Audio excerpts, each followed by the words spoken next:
একদিন মদিনার মধ্যে একটা শোরগোল পড়ে গেছে, আমার নবীকে পাওয়া যাচ্ছে না। 3 দিন হয়ে গেছে। কয়দিন? 3টা দিন অতিবাহিত হয়ে গেছে, আমার নবীকে পাওয়া যাচ্ছে না। সাহাবী গ্রামের ভেতরে এমন এক বিচলিত কাজ করছে, ওনারা সবাই বিচলিত হয়ে গেলেন। ওনাদের ভেতরে একটা অস্থিরতা কাজ করছে, আমার পেয়ারা মাহবুব নবী কোথায় চলে গেছে। কারণ যাদের দিন শুরু হয় নবীর চেহারা দেখে, যাদের রাত শেষ হয় নবীর চেহারা দেখে। সুবহানাল্লাহ। হযরত ফারুক আযম তো এমন এক অবস্থা হয়ে গেছে, ইনি তরবারি বের করে চিৎকার দিয়ে বলেছেন, আমার নবীকে যদি মক্কার কাফেররা যদি কিছু করে, আমি গোটা দুনিয়া জ্বালিয়ে দেব। যদি আমি ওমর শুনি আমার নবীকে কোনো কিছু করেছে কাফের, আমি গোটা দুনিয়া জ্বালিয়ে দেব, পুড়িয়ে দেব। আমি ওমরের তরবারির গোড়ায় সবাইকে দাঁড় করিয়ে রাখবো। ফারুক আজমের ঘোষণা ছিল এমন। হযরত ওসমান যুন্নুরাইন বলেছিলেন, কাশ যদি আমার নবীর খবর যদি আমাকে কেউ এনে দিতে পারো, আমার নবী কোথায় গেছে যদি কেউ আমাকে বলতে পারো, আমি আমার যত ধন সম্পদ আছে সবগুলা আমি ওই বান্দাকে দান করে দেব। কারণ ইনি তো আমার নবীর জন্য এমন দিওয়ানা ছিলেন। যারা গিয়েছেন তারা দেখেছেন জান্নাতুল বকি শরীফ, মদিনার ঐতিহাসিক কবরস্থান। আমার নবী ফজর বেলা নামাজের পরে হেঁটে আসছিলেন ওই জান্নাতুল বকি শরীফের দিক থেকে। ওটা ছিল এক কাফেরের সম্পদ। আমার নবীকে আসতে দেখে ওসমান যুন্নুরাইন জিজ্ঞাসা করে, আকা ইয়া রাসূলুল্লাহ, ওগো মায়ার নবী, জানের নবী, কোথায় গিয়েছেন? বলে, ওসমান, জায়গাটা অনেক সুন্দর, আমার ভালো লাগে এই জায়গাটা, যেটা বর্তমানে জান্নাতুল বকি, মদিনার কবরস্থান, যেখানে 10,000 নবীর সাহাবী দাফন আছে, সেই কবরস্থান। আমার নবী যখন হেঁটে আসছেন, ওসমান বলে, ইয়া রাসূলুল্লাহ, কোথায় গিয়েছেন? বলে, আমার ভালো লাগে এই জায়গাটা, আমার বেশি পছন্দের জায়গা, আমি সেজন্য মাঝে মধ্যে একটু হাঁটতে আসি। এই কথা বলে আমার নবী হুজরায়ে পাকে গিয়ে বসতে পারে নাই। পেছন পেছন হযরত ওসমান এসেছেন, এসে একটা কাগজ আমার নবীর দরবারের সামনে রেখেছেন, কদমের কিনারায় রেখেছেন।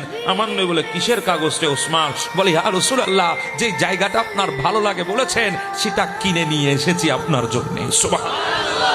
এমন নবীর দিওয়ানা ছিল দুনিয়ার বুকে, যারা জিন্দেগি কুরবান করে দেবে শুধু মুস্তাফার একটা কথার উপরে। দিওয়ানা হয়ে গেছেন পৃথিবীর বুকে। নবীর এমন দিওয়ানা ছিল মাওলা আলী শের হুদা কাররামাল্লাহু তাআলা ওয়াজহুল কারীম, এত বড় নবীর প্রেমিক ছিলেন। উনি ঘোষণা দিলেন, আমার নবীকে যদি কাফেররা কোনো ক্ষতি করে, আমি আলী সবাইকে আসমানের উপরে উঠায়ে আবার জমিনে ফেলবো।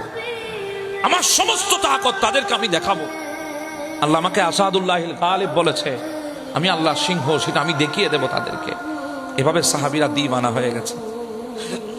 আমার নবীর সাহাবীরা পাগল পারা হয়ে গেছে। আবু বকর ডাক দিয়ে বলে, ওমর, আমরা বসে থাকলে হবে না, চল আমরা একটু পাহাড়ের দিকে যাই, মদিনার মরুভূমির রাস্তা ধরে যায়, আমার নবী কোথায় গিয়ে একটু তালাশ করে দেখি। কারণ নবীকে না দেখলে তো দুনিয়ায় থাকতে পারবো না, কারণ ওই নবীর চেহারা। ও ওমর, আমি আবু বকর 3 দিনের না খাওয়ার কষ্ট ভুলে যায় আমার নবীর চেহারা দেখলে। আমি 4 দিনের না খাওয়ার কষ্ট ভুলে যায় আমার নবীর চেহারায় আনোয়ার দেখলে। আজকে 3 দিন সেই নবীকে দেখি না। ওমর, বসে থাকলে হবে না, চল আমরা পাহাড়ের দিকে যাই। ওমরকে নিয়ে হযরতে আবু বকর সিদ্দিক রওনা হলেন পাহাড়ের দিকে।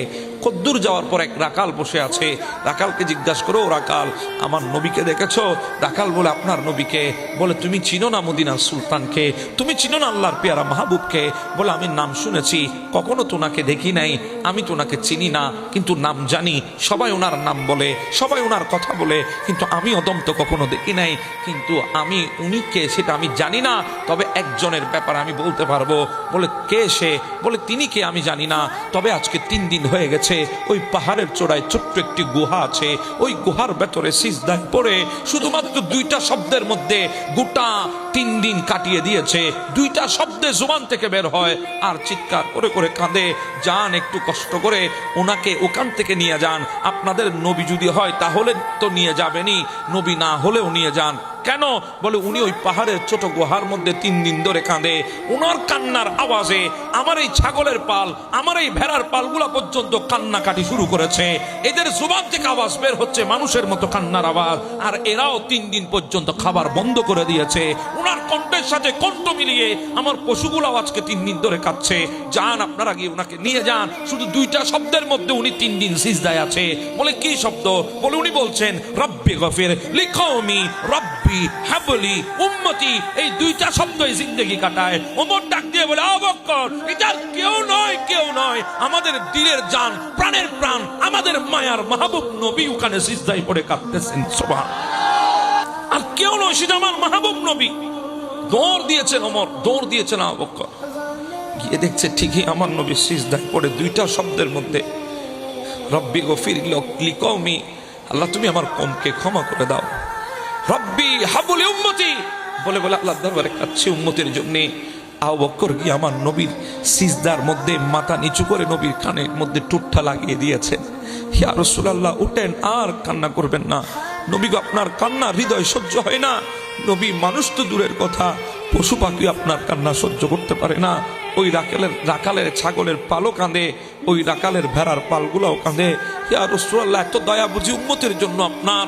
আমার নবী সিজদায় পড়ে কেঁদেছে, আর আমার আল্লাহ বলছেন আজিজুন আলাইহি মা আনিতুম হারিসুন আলাইকুম। এমন এক নবী তোদেরকে দিয়েছি ও আমার বান্দা, যেই নবী উম্মতের জন্য ব্যাকুল, যেই নবী উম্মতের কষ্ট সহ্য করতে পারে না। সুবহানাল্লাহ। আবু বকর সিদ্দিক জুবান লাগিয়ে দিয়েছে নবীর কানের সাথে, ইয়া রাসূলুল্লাহ, মাথা মুবারক উঠায় নাই, আমি আপনার আবু বকর। ইয়া রাসূলুল্লাহ, যে আবু বকরকে গারে সুরের মধ্যে দিদার দিয়ে ধন্য করেছে, আমি সেই আবু বকর। যে আবু বকরকে সবসময় আপনি আপনার হাতের মুঠের মধ্যে রেখেছেন, ইয়া রাসূলুল্লাহ, আমি সেই আবু বকর। ইয়া রাসূলুল্লাহ, আমি আবু বকর আপনাকে বলছি, আপনি মাথা মুবারক উঠান, আমি আমার জিন্দেগীর যত আমল আছে সব আপনার উম্মতের জন্য দিয়ে দেব। সুবহানাল্লাহ, আপনার উম্মতের জন্য দিয়ে দেব। আমার নবী মাথা মুবারক উঠায় না। ওমর ডাক দিয়ে বলি, ইয়া রাসূলুল্লাহ, আমি আপনার ওমর, যে ওমর জিন্দেগি কুরবান করে দিয়েছে আপনার জন্য, যে ওমরকে আপনি এত বেশি মহব্বত করেন, যে ওমর আসছিল আপনাকে সর মুবারক আলাদা করার জন্য, কিন্তু আপনি এমন ভাবে নূরের নজর দিয়ে আমাকে দিওয়ানা বানিয়েছেন, গোটা জিন্দেগি আপনার জন্য কুরবান করেছে, আমি সেই ওমর। ইয়া রাসূলুল্লাহ, মাথা মুবারক উঠান। ইয়া রাসূলুল্লাহ, আমি আমার জিন্দেগিতে যত আমল করেছি, আজান গোপনে ছিল, আমি ওমর ইসলাম ধর্ম গ্রহণ করে ওপেন করেছি আজান। ইয়া রাসূলুল্লাহ, আমাকে যেই মোহাব্বত করে আপনি ফারুক আজম উপাধি দিয়েছেন, ইয়া রাসূলুল্লাহ, আমি সেই ফারুক বলছি, মাথা মুবারক উঠায় দেন, আমি আমার জিন্দেগির আমল আপনার উম্মতকে দান করে দেব। আমার নবী মাথা মুবারক উঠায় না। আবু বকর ইশারা করে, ওমর উঠাবে না আমার নবী। আমি জানিও আমার নবী কি করলে মাথা মুবারক উঠাবে। বলে কি করলে? বলে একজন মানুষ আছে আমার নবীর মাথা মুবারক উঠাইতে পারে। বলে তিনি কে? বলে তিনি তাইয়্যিবা, তিনি তাহেরা, তিনি জাহেরা, তিনি সাইয়্যিদা, তিনি হচ্ছে মা ফাতেমাতুজ জোহরা। একমাত্র ফাতেমাই আমার নবীর মাথা মুবারক উঠাইতে পারবে, আর কেউ পারবে না। সুবহানাল্লাহ। দৌড় দিলেন মদিনার দিকে দুজন। আলীর সাথে দেখা হয়ে গেছে। আলী কই যাও? বলে আমার নবীকে খুঁজতে। আলী যাইও না, নবীরে পাইছি, কিন্তু নবী মাথা মুবারক উঠাই না। এখন কি করবা? বলে যাও ফাতেমাকে একটু ডেকে নিয়ে আসো। ফাতেমা ছাড়া কেউ আমার নবীর মাথা মুবারক উঠাইতে পারবে না। ওই ফাতেমা পারবে। কোন ফাতেমা? যিনি হচ্ছেন উম্মে আবিয়া, মানুষ আমার নবীর মা বলে যাকে ডাকতো, সেই ফাতেমা পারবে আমার নবীর মাথা মুবারক উঠাইতে। ফাতেমাকে গিয়ে মৌলা আলী শেরহুদা বললেন, মা ফাতেমাতুজ জোহরা পাগল পাড়ার মতো বের হয়ে গেছে, আমার নবীর দরবারে চলে এসেছেন। ওই পাহাড়ের গুহার ভেতরে আমার নবীর কানে কানে এসে বলে, ইয়া রাসূলুল্লাহ, আমি আপনার কলিজার টুকরা ফাতেমা। ইয়া রাসূলুল্লাহ, আমি আপনার ফাতেমা। ইয়া রাসূলুল্লাহ, আমি আপনার ফাতেমা। বলছি আমার যত আমল আছে, আমার সমস্ত আমল আপনার উম্মতকে দিয়ে দেব। আমার নবী মাথা মুবারক উঠাই না। তখন ফাতেমা বলছি, ইয়া রাসূলুল্লাহ, আমি আপনাকে বলতে চাই, আমার দুইজন সন্তান হাসান এবং হুসাইন, এই দুইজনকে আপনার জন্য কুরবান করব, আপনার দ্বীনের জন্য কুরবান করব। এই কথা বলতেই আমার নবী মাথা মুবারক উঠাই দিলেন। ফাতেমা, তুমি সত্য বলছো? বলে হ্যাঁ সত্য বলছি, আমার দুই সন্তানকে আপনার দ্বীনের জন্য কুরবান করে দেব। ফাতেমা, যদি পারো, আমি বলছি আল্লাহর দরবার থেকে গ্যারান্টি নেব, আমার দুই নাতির রক্তের বিনিময়ে আমার উম্মত গুলাকে আমি জান্নাতে নিয়ে যাব। হ্যাঁ, আমার নবী সিজদায় পড়েছে, ওই গারে সিজদার মধ্যে এখনো সেই পাহাড় কালের সাক্ষী হয়ে আছে। যদি এখনো সেই পাহাড়ে যদি যেতে পারেন, ওই গারে সিজদার ভেতরে যদি ঢুকতে পারেন, দেখবেন এখনো আমার নবীর কান্নার পানিগুলা এখনো লেগে আছে। মনে হয় ওখান থেকে এখনো মেশকাম্বরের পুষ্প বের হচ্ছে। হ্যাঁ, উম্মতের জন্য কেঁদেছে নবী, উম্মতের জন্য।